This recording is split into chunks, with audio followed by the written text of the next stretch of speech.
Merasa sakit hati dan tidak mau diceraikan oleh istrinya, seorang pria nekat membakar rumah mertua hingga menyambar sang istri.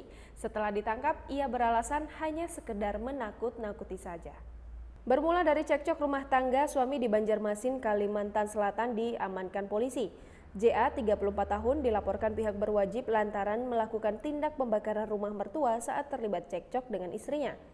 Di Jalan Banyiur Luar, Kelurahan Basirih, Kecamatan Banjarmasin Barat pada Sabtu 17 Oktober 2020 dini hari, pelaku akhirnya diamankan. Melansir informasi dari Kompas.com, Senin 18 Oktober 2020 saat melakukan gelar perkara, JA menyampaikan bahwa tidak pembakaran rumah dilakukan tanpa niat serius.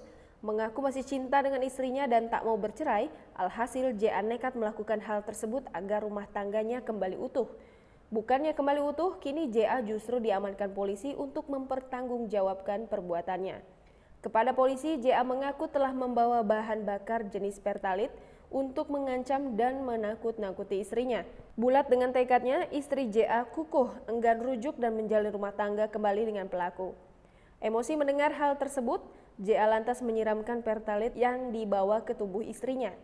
Kanit Reskrim Polsek Banjarmasin Barat Ibtu Yadiyatullah mengatakan, JA yang tersulut emosi langsung menyalakan korek api hingga menyambar tubuh istrinya. Mengaku menyesal, JA hanya bisa meratapi nasib dan harus mempertanggungjawabkan tindakannya. Ya, bak nasi telah menjadi bubur akibat perbuatannya. Pelaku terancam pasal 187 KUHP dengan ancaman kurungan 12 tahun penjara.